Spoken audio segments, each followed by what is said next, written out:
Gazon Mardi spécial Xena, épisode 2. Alors l'épisode 2 s'appelle Pour la grandeur d'Arès. Salut, c'est Serge. Coucou, c'est Norma. Et donc, pour la grandeur d'Arès, oui, alors que c'est un épisode sans dieu. Il n'y a pas de dieu, c'est de l'arnaque, je suis déçue. Il y a toujours Gabriel, Xena, et des méchants, pécores, beaucoup de pécores. des gros blaireaux. Et donc voilà, à toi le résumé. Ouais. Alors, que se passe-t-il dans l'épisode 2 ? Eh ben, Xena arrive dans un nouveau village, mais juste avant d'arriver dans le village, elle croise des méchants dans la prairie. Les méchants dans la prairie, lui tapent sur la gueule, parce que jusque-là, c'est un petit peu le leitmotiv de la série, si vous n'avez pas suivi.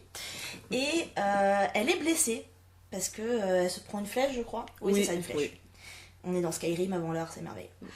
Et donc, Xena, blessée, est obligée du coup de s'arrêter au village de Pécor qui se faisait attaquer. Et se fait gentiment soigner par un bon père de famille qui, par chance, est veuf. Et qui a 3 enfants, forcément hyper sympas, pas un mot plus haut que l'autre, personne n'est sur son smartphone, ils sont full les gosses, quoi. Et la petite est muette, parce qu'elle est traumatisée par la mort de sa mère. Et Xena se fait assez vite adopter par cette petite famille et mettre dans le rôle de la mère, littéralement, puisqu'ils lui mettent même les vêtements de la mère. Voilà, en 2 minutes, elle est la maman. En 2 minutes, elle se retrouve avec 3 enfants, un mari, une chaumière et la taxe foncière à payer. Bravo Xena. Et donc elle est obligée de rester un peu... Avant de partir, elle était partie en repérage en laissant Gabriel dans un bled. Voilà, pour lui dire wesh, tu m'attends là. Voilà, tu me saoules encore un petit peu, mais ouais. Voilà. Bref, reste un peu de ton côté, parce que moi j'ai quand même des choses à gérer, quoi. C'est ça. Donc Xena s'occupe du côté repérage des lieux, on assainit la zone, voilà.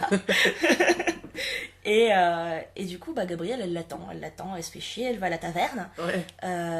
Elle picole pas parce qu'en fait, elle réussit pas à avoir des verres gratos. C'est vraiment ça en plus.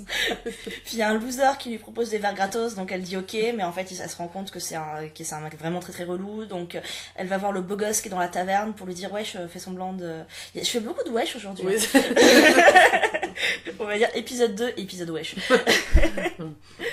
Et donc elle lui dit fais semblant d'être mon mec, quoi, comme ça l'autre le relou il me lâche.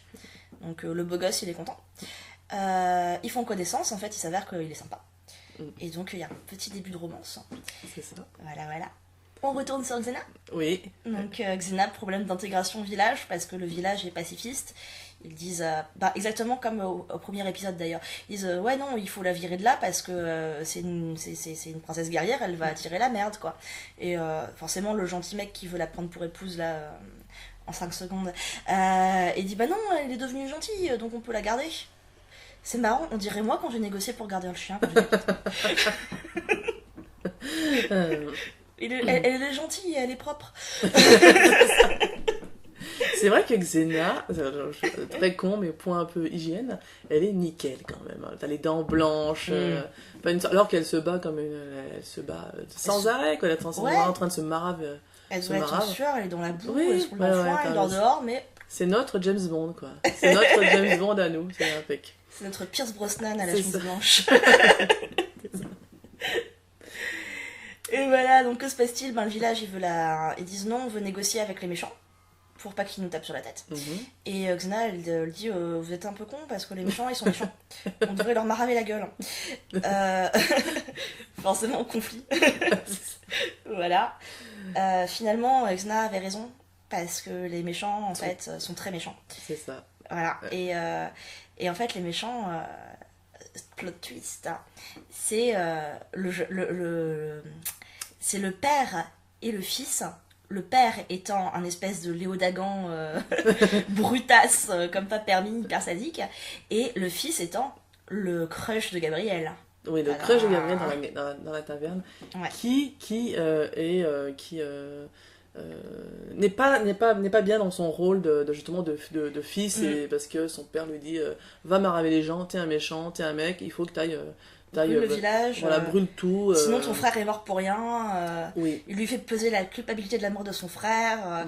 En mode, il faut cramer les pécores en son honneur, quoi. Ouais, mais c'est un bon gars, le mec. C'est un bon gars. Ouais, ça lui fait un petit pincement quand il crame des pécores. C'est ça.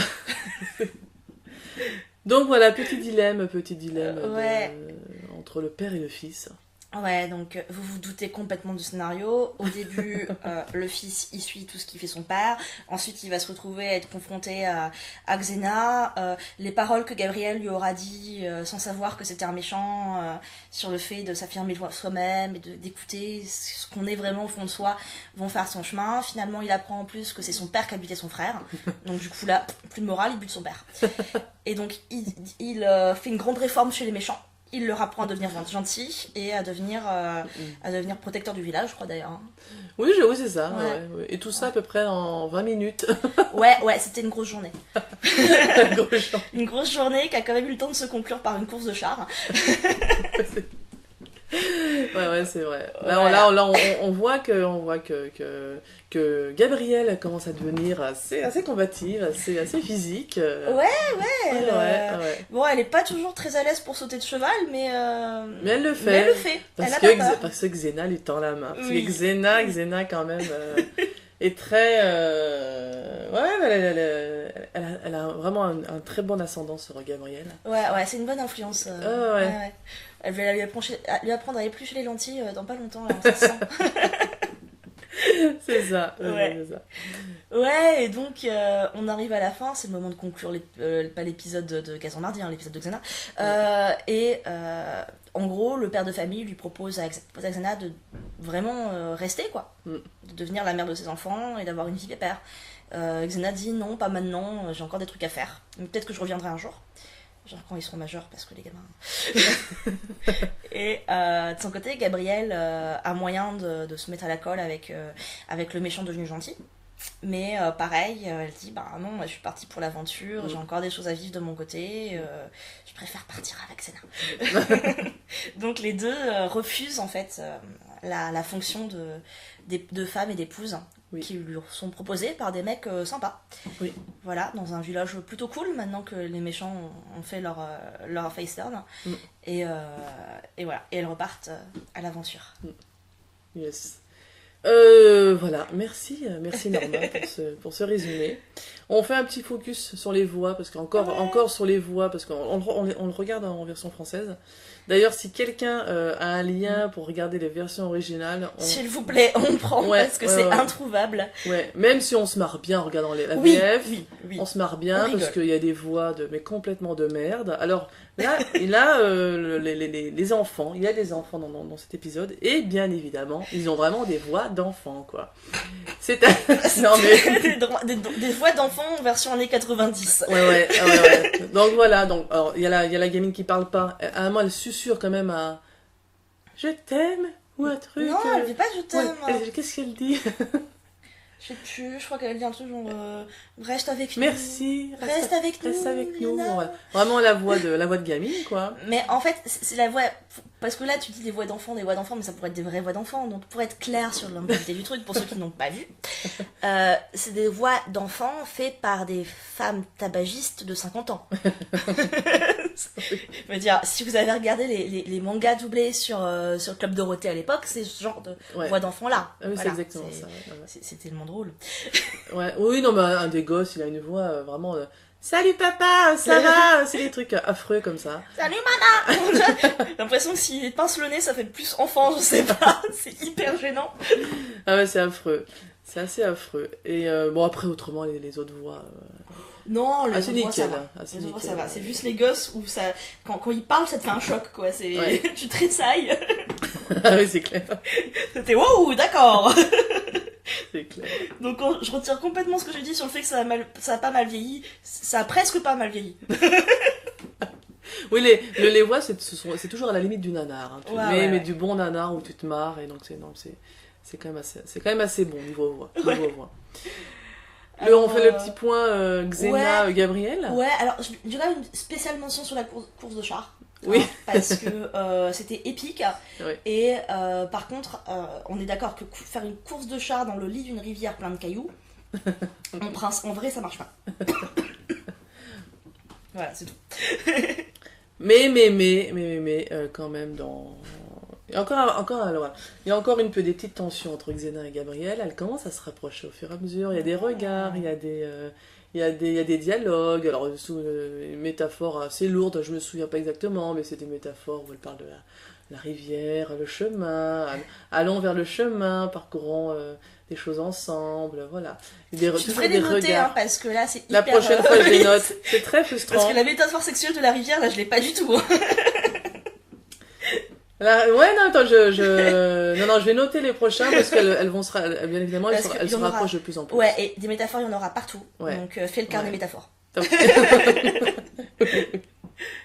Donc voilà, en tout cas, entre Xena et Gabriel, il y a toujours il y a un petit peu de... Xena est toujours un petit peu en retrait parce qu'elle a des choses à gérer, puis Gabriel l'a fait un petit peu chier, mais l'intéresse un petit peu. Ouais. Donc... Xena est toujours torturée. Toujours. Et Gabrielle, c'est la joie de vivre, le sourire, sans arrêt. Elle est toujours en train de dire à Xena mais tu verras, avec moi tout va bien se passer, tu verras bien, nanana, tenons-nous la main, tu verras. Elle force un peu. Bah, elle a raison, après tout. Oui. Voilà, un petit peu de harcèlement sexuel, rien de tel pour commencer une relation. Donc, point Xena Gabi épisode 2.